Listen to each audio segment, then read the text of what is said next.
Bueno, primero agradecer al fondo, a Paco, a Marco, por supuesto, a la organización de la Feria Internacional del Libro de Venezuela y a los organizadores del seminario. Mirna, muchas gracias. Bueno, yo quiero invocar aquí el poder de la ficción, que me parece fundamental precisamente para construir los contrarrelatos.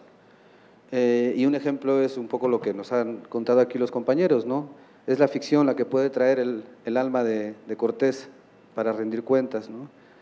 Y es, aunque la ficción biográfica la que puede visibilizar a aquellas que han sido invisibilizadas por narrativas construidas desde ciertos poderes que tienden a ser maniqueas, reduccionistas y que tienden además a enfrentarnos. Entonces, invoco el poder de la ficción a partir de lo que dice Borges, que la ficción lo que busca es la verdad simbólica, no la verdad histórica, no la verdad jurídica, no la verdad política, sino la verdad simbólica. Y esto creo que es, no sé, a mí me parece fundamental para entender cómo funciona la ficción en el mundo y cómo funciona la ficción enfrentada a esto que llamamos realidad, que si nos vamos con Derrida, pues también no deja de ser una construcción, una narración a partir de esta idea de que nada sucede fuera del texto. Entonces, bueno, si no hay nada que suceda fuera del texto, como dice Derrida, y esto que llamamos realidad es una construcción, una narración casi siempre perversa y casi siempre dirigida a fortalecer identidades hegemónicas que excluyen siempre. Entonces llega la ficción, y sobre todo una ficción escrita desde esta conciencia, y bueno, entiendo que este seminario también está pensado para jóvenes, escrita desde esta conciencia de que la ficción es este instrumento poderosísimo para construir contranarrativas, o narrativas que complejizan eso que nos dicen que es la realidad. Y aquí invoco, por ejemplo, bueno, es una pequeña introducción para llegar a Nómadas, mi novelita. Invoco a Milan Kundera, que dice, bueno, Milan Kundera en El arte de la novela plantea que es el género de la novela la gran responsable en Europa de la creación de los derechos humanos. ¿Por qué? Porque gracias a la ficción podemos conocer las alteridades desde una perspectiva, desde una profundidad que de otra manera no es posible. Gracias a la ficción, gracias a los entes de ficción, gracias a los personajes que se construyen en los universos ficcionales de la novela o del cuento, posteriormente del cine, de la obra de teatro, somos capaces de empatizar con vidas y con formas de pensamiento y de existencia que de otra manera nos quedarían totalmente lejanas y además sobre las que tal vez crecemos con enormes prejuicios. Es la literatura, es la ficción la que ha hecho, por ejemplo, que podamos empatizar con la lucha de las mujeres histórica. Es la ficción la que nos permite esto, relacionarnos con la alteridad desde la empatía, desde la simpatía, incluso desde la antipatía. De manera que Kundera, bueno, plantea esto y me parece una idea enormemente interesante, que es cómo el poder de la ficción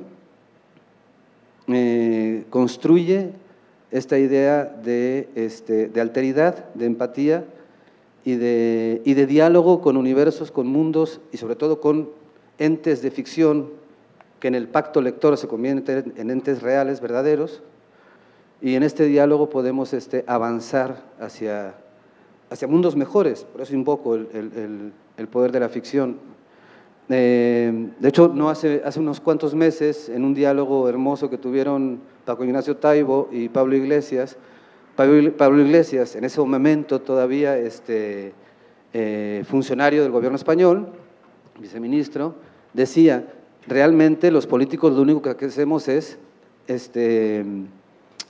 concretizar en leyes o llevar a leyes, o ese sería el verdadero objetivo, traducir en leyes el sentir de la sociedad. Y ese sentir social se construye en el cine, se construye en la literatura, ¿no? Si nosotros podemos ser sensibles, por ejemplo, a la tragedia de las mujeres trans o de los hombres trans, esta sensibilidad se va a desarrollar tal vez si conocemos la historia de fulanita de tal, que tiene un rostro, ¿no? Y que tiene una vida, aunque sea ficcionada y aunque sea ficcional, pero vamos a sensibilizarnos, ¿no? Y esa sensibilidad social, bueno, los políticos la traducen en leyes. Pablo Iglesias decía, nosotros nada más ponemos el pie de página de esta construcción de verdad simbólica que radica en las historias que nos contamos, ¿no? Volviendo a Derrida, finalmente es esto, nada existe fuera del texto, nos contamos, somos lo que nos narramos, somos cómo nos narran, y esto es fundamental, por ejemplo, para entender los procesos de colonización, de los que todavía no nos despojamos, cómo nos han narrado históricamente para que nosotros nos percibamos, de qué manera nos percibimos, a partir de cómo nos narraron desde la colonia. Y en esta narración, obviamente perversa, entra la ficción combativa, la ficción politizada, y entonces podemos construir antinarrativas que puedan ir configurando nuevos mundos, ¿no? Entonces, bueno, desde aquí un poco este poder de la ficción sobre la realidad, y bueno, eso ya me lleva a Nómadas. Tenía más cosas que decir de esto, pero bueno, vamos a hablar de los libros. En el caso de Nómadas, de hecho, bueno, Nómadas es una distopía, es una novela que sucede en el futuro, sucede 50 años después de nuestro presente. Pero bueno, aquí juego con 3 tiempos, que es el tiempo del lector, ¿no? O sea, el aquí y ahora, el tiempo en el que suceden los hechos, que es dentro de 50 años, y el tiempo de quien lo narra, que es 20 años después de cuando suceden los hechos, es decir, 80 años en el futuro. Entonces, bueno, manejo 3 planos de tiempo, no espacio, pero sí de tiempo. Y el espacio, bueno, el espacio es no es exactamente una región que conozco muy bien porque he vivido muchos años en ella, en el norte de México. Sonora no es exactamente esa región, porque en esta distopía, digamos que creo un mundo alterno, una región alterna, pero sí está basada en las circunstancias sociopolíticas, económicas de la región. La novela inicia a partir de un suceso real de nuestro presente, del presente de esa región, Sonora. En 2014, una de las minas más poderosas del país, una de las corporaciones mineras más poderosas del país, Grupo México, bueno, Sonora, contextualizando, Sonora es una de las regiones más ricas en minas, ¿no? Tiene oro, tiene plata, tiene cobre, ahora litio. De manera que, bueno, está siendo sistemáticamente arrasada por todas las corporaciones canadienses, estadounidenses, la corporación mexicana, Grupo México, devastada. La devastación es brutal, es impresionante. En 2014 hay un derrame de la presa de Jales, que se llama, que es los líquidos que tienen componentes químicos fortísimos con los que se lavan los minerales. Hay un derrame que va a contaminar un río, el río Sonora, es un río importante, a cuya vera hay un montón de pueblos, ¿no? Son los pueblos del río Sonora. La contaminación va a ser brutal, las consecuencias de salud, consecuencias económicas son devastadoras, y a partir de ahí, bueno, empiezo a pensar en esta distopía. Y bueno, ¿cómo funciona una distopía? Creo que es como una especie de advertencia, ¿no? Es como una ficción que nos advierte de algo. No se trata de adivinar, no se trata ni siquiera pretendo pensar cómo va a ser el futuro, porque eso más bien es como la ciencia ficción dura, ¿no? Una distopía es como una especie de advertencia. Entonces, a partir de proyectar, bueno, ¿qué va a suceder con esta región si el ritmo de explotación continúa como hasta ahora? Si el ritmo de extracción, ¿no? de cómo están secando la tierra, la manera en que lo hacen, la devastación social, el desplazamiento de comunidades originarias, ¿qué va a suceder en 50 años? ¿No? Y a partir de esta pregunta es como que me surgió la idea de construir esta distopía. Entonces, este es un poco el punto de partida, este es el universo que planteo, ¿no? Un mundo, esa región específicamente, desolado, asolado, destruido por la actividad indiscriminada, brutal, imperialista de de las grandes corporaciones extractivistas extranjeras y, por supuesto, Grupo México Nacional, ¿no? Porque tampoco, no solamente son los extranjeros. Entonces, el gran reto era eso, que la verdad me divertí muchísimo escribiendo esta novela porque tienes que pensar en un mundo que no existe, ¿no? Un mundo a 50 años, y aquí el juego de la ficción era como muy desafiante, ¿no? Bueno, ¿cómo visten? ¿Cómo vamos a vestir dentro de 50 años? Y no porque tenga que ser así, sino porque uno de los retos de construir una distopía, un mundo a futuro, es la verosimilitud, que es uno de los mecanismos fundamentales para que una ficción funcione, ¿no? Para que Hernán Cortés regrese del pasado y se tenga en el siglo XXI, tienes que, los mecanismos de la verosimilitud tienen que estar ahí para que el pacto con el lector no se rompa nunca, ¿no? O sea, el lector está dispuesto a creer a Pedro Miguel, tú me traes a Cortés al siglo XXI, pero tú me tienes que construir un universo ficcional a partir de, entre otras cosas, de este mecanismo que llamamos verosimilitud, para que yo, en este pacto, lector, ¿no?, me mantenga, me sostenga, si no, rompo el pacto y dejo el libro. Entonces, este gran desafío de construir un universo a futuro, bueno, un mundo a futuro dentro de 50 años, con ningún deseo de acertar, sino de que fuera esto verosímil, ¿no? Entonces, bueno, esta parte fue muy divertida y muy estimulante. La imaginación entra ahí al 100%, pero al mismo tiempo no deja de ser un texto, a pesar de ser una distopía, no deja de ser un texto que está hablando de nuestro presente y de la tragedia que estamos viviendo en el presente a partir de la devastación brutal, sobre todo en América Latina, en manos de las empresas extractivistas, ¿no?, que están secando el continente, lo están exprimiendo y nada más no tienen hiene, es una codicia, es tal la codicia, pero tal la codicia que están dispuestos a absolutamente todo, no tienen límites, pues no les detiene absolutamente nada. Esto es a quien sea, matar a quien sea, a derrocar a un gobierno. Cuando el golpe de Estado contra Evo en Bolivia, Elon Musk, el presidente de Tesla, el hombre más rico del mundo, que es algo que pasa desapercibido, pone un tuit diciendo nada nos va a detener, ¿no? Obviamente pues, estamos hablando del litio en Bolivia, ¿no? Así fue, ¿no? Entonces, bueno, estás hablando del presente con este juego entre paródico y trágico de construir un mundo en el futuro. Y en este mundo voy poniendo una serie en este mundo futuro, a 50 años, voy poniendo una serie bueno, está atravesado por una serie de preocupaciones, de angustias que tienen que ver con nuestro presente. Una de ellas es, ¿qué va a pasar con las democracias? El gran capital cada vez se siente más cómodo con los gobiernos autoritarios de la ultraderecha. Cada vez están más cómodos con ellos, ¿no?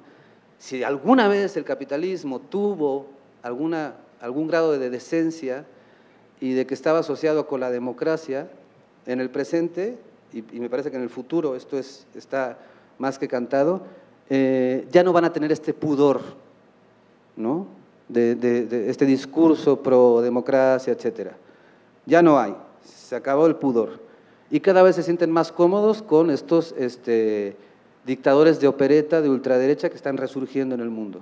Entonces, bueno, uno de los personajes que aparece en esta región es un influencer que maneja las redes sociales y que tiene un discurso de ultraderecha entre mágico político, porque además lee el futuro y las runas y no sé qué, y se va convirtiendo en un personaje enormemente poderoso que, al que las corporaciones de pronto empiezan a voltear y empiezan a decir, bueno, esto es una maravilla, ¿no? Nos encanta. Las instituciones están enormemente frágiles en este futuro que planteo.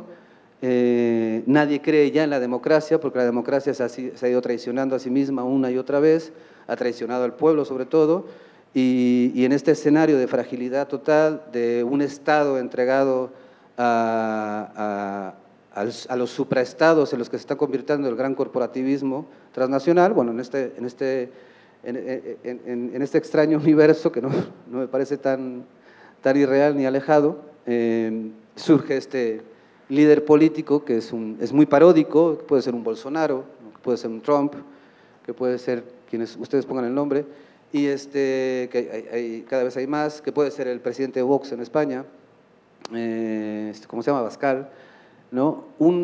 Que son como, de hecho, una de las cosas que planteó la novela es, también como advertencia, insisto, me parece que la distopía política, sobre todo que es una distopía política, funciona como un mecanismo de advertencia, es o nos los tomamos en serio, o sea, porque nos causan gracia, ¿no? Trump causó mucha gracia en Estados Unidos, ¿no?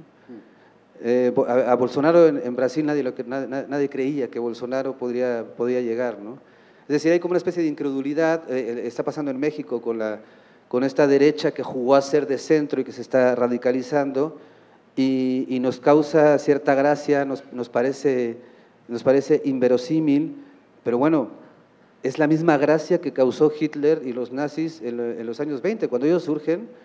Es impresionante cómo la sociedad alemana reacciona burlándose de ellos y considerándolos unos verdaderos, eso, ¿no? Unos mequetrefes de opereta. Bueno, todos conocemos la historia. Y está volviendo, ¿no? En esta cuestión cíclica de la historia, perdón, bueno, pues estamos ante líderes muy parecidos a este terrible asesino, ¿no? Masivo, como Hitler, están surgiendo, y yo especulo con la posibilidad de que, bueno, en esta región, a partir de los intereses de las grandes corporaciones, un payaso de estos se pueda convertir a futuro en un líder político y en el presidente de este país, ¿no? De Sonot, es un país, en este futuro es una especie de país. Y existe la contraparte, porque quería que hubiera una posibilidad para la esperanza, que tiene que ver con lo que le da el título, que es un colectivo, ¿no? Que se asume como colectivo nómada, y aquí, conectando un poco con lo que comentaba Galo, también Pedro, es un colectivo principalmente comandado por mujeres, ¿no? En esta cuestión de, bueno, los hombres lo hemos hecho de la chingada durante miles de años, y entonces es un colectivo principalmente de mujeres, no únicamente de mujeres, que es un colectivo nómada, que decide, cuando triunfa esta especie de golpe de Estado impulsado por te estoy contando demasiado la novela, pero bueno, ya no se va a vender, bueno, no importa, decide asumir el nomadismo como la única posibilidad para la utopía, el nomadismo como única posibilidad para la utopía, y en este nomadismo van construyendo, digamos, una sociedad en la que, bueno, hay ciertos principios ideológicos que tienen que ver con reeducarnos en cómo consumimos, en cómo pensamos el mundo, en cómo nos pensamos entre nosotros, etcétera. Y este colectivo nómada de alguna manera va a ser un poco el contrapeso. Y ya, ahí le dejo porque si no les voy a platicar el final. Y bueno, hay otras historias por ahí que se mezclan que tienen que ver ya con las cuestiones personales, y por eso se llama Nómadas la novela. Y ya, muchas gracias. Bueno, si Mirla no viene, yo cité a Dávila Andrade, ¿no?, que se suicidó, pero quería solo hacer referencia a un cuento que se llama, y por eso hablaba de la ficción que crea la realidad, se llama Un centinela ve aparecer la vida, escrito en Caracas, y se trata de un tren. Van a ver ustedes qué tiene que ver con la pandemia de un hombre que se suicidó en el 67.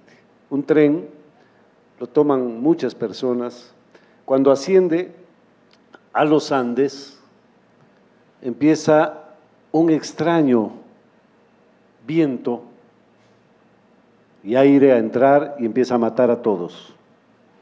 Entonces la primera que muere es una monja que es muy obscena. Luego muere el conductor y el tren tiene que frenarse. Mueren todos los migrantes que estaban allí. Y finalmente quedan vivos el centinela, porque el policía también murió, el centinela, el que ve aparecer la vida, y un leproso con fama de ser un forajido. Y ahí se acaba el cuento, no se sabe qué pasó, qué entró, qué viento, qué aire. Muchos años después, esta pandemia que no se sabe cómo empezó, de dónde vino, se produjo, es virus, Todas estas locuras de preguntas que tienen mucho que ver con lo que Manuel escribe, y de la inventiva para llegar allá, y nos tiene así, nos tiene a todos enmascarados, cuidándonos unos a otros, o con miedo del que tose al lado. Los fumadores especialmente, somos los tres además, no podemos tosernos el uno al otro. Bueno, yo cierro y solamente quería hacer una pregunta. No sé si alguien sabe si hay un libro sobre el viaje de Faulkner a Caracas. Cuando Faulkner estuvo acá, William Faulkner, que es el único país que visita de Sudamérica, y está como 15 días, yo siempre estoy a la casa de saber qué hizo Faulkner en Caracas, porque solo tengo la referencia de Miguel Otero Silva, que lo presentó, pero no hay más. Bueno, nada más. Eso que tú dices del viento que mata a muchos, es un género literario que inventamos en el bachillerato unos amigos y yo, que se llamaba la paella, porque todos los personajes quedan como los mariscos de una paella, y la res y el pollo muertos, ¿no? Y digamos, la paella por excelencia es la historia de la mamá, que tiene dos hijitos, una niña mayor y un niñito bebé casi, y entonces la mamá le está diciendo al niño que no se toque el pipí porque se lo va a cortar. Y pues en alguna… no, y hay un bebé también, ¿no? Son tres, un bebé, un niño chiquito y una niña menos chiquita. Entonces la mamá siempre le dice, no te toques eso porque si te lo sigues tocando te lo voy a cortar. Y en algún momento la mamá está bañando al bebé, la hermanita ve que el niño se está tocando el pito y pues va por unas tijeras y se lo corta porque pues la mamá le dijo, ¿no? Etcétera, ¿no? Claro.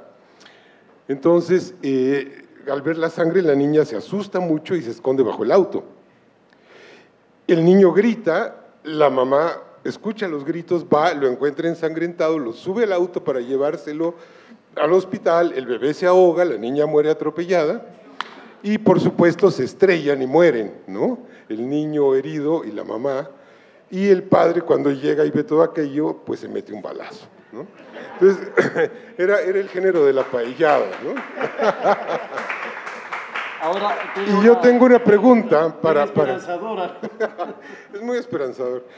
Yo tengo una pregunta para Manuel. Fíjate que cuando yo era joven intenté la ciencia ficción.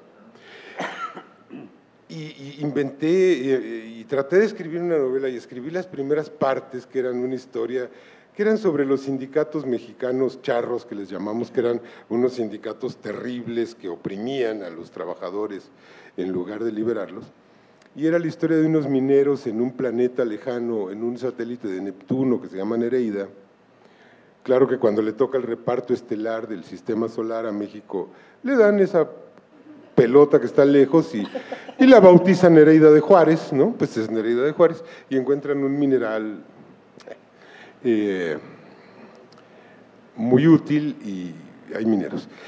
Pero me encontré con un problema de verosimilitud, fíjate tú, dije, bueno, si tú estás narrando el futuro, tienes que narrarlo en futuro. Y es tremendamente complicado, es decir, fulano de tal abordará la nave que lo llevará y cuando llegue, ¿no? Dirá tal cosa a fulano, oye, se vuelve un berenjenal imposible, es decir, y a las 5 páginas te está reventando la cabeza y supongo que al lector le revienta a la primera, ¿no? Creo que es una duda que me persiste, ¿no? A propósito de lo que dijiste de Tesla, imagínense ustedes lo de Elon Musk. Tesla se muere con el sueño maravilloso de dotar a la humanidad de energía eléctrica gratuita, para que ahora su nombre sea el estercolero de esta gente. Sí, bueno, fíjate, bueno, ¿cómo resolví yo este problema que dices?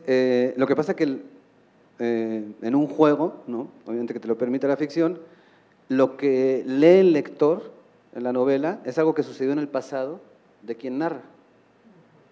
Entonces, el narrador, que es una especie de cronista de este colectivo nómada que anda por el desierto, huyendo de esta dictadura empresarial, el narrador está en el futuro y todo lo narra, es como una especie de de investigación que va haciendo para entender cómo es que llegaron a esto. Eso es. Y entonces va narrando, ¿no?, lo que sucede. Él está, digamos que a 80 años en el futuro y va narrando lo que sucedió 30 años antes, porque él ya nace en la colectiva. Esta colectiva nómada que va por el desierto, él nace ahí, entonces empieza… ¿Nacerá? No, nace. Él Desde el tiempo del… escribirá. Desde el tiempo de la… No, porque es la voz narradora la que establece el tiempo. Ahí está el pacto, ¿no? Él es omnisciente en tiempo real. Pero en su tiempo, Claro. que es dentro de 80 Pues años. son 3 instancias. Ajá. No nos hagamos tanto lío también. Bueno, pero… Bueno, muchísimas gracias. Y ¿No se preguntas?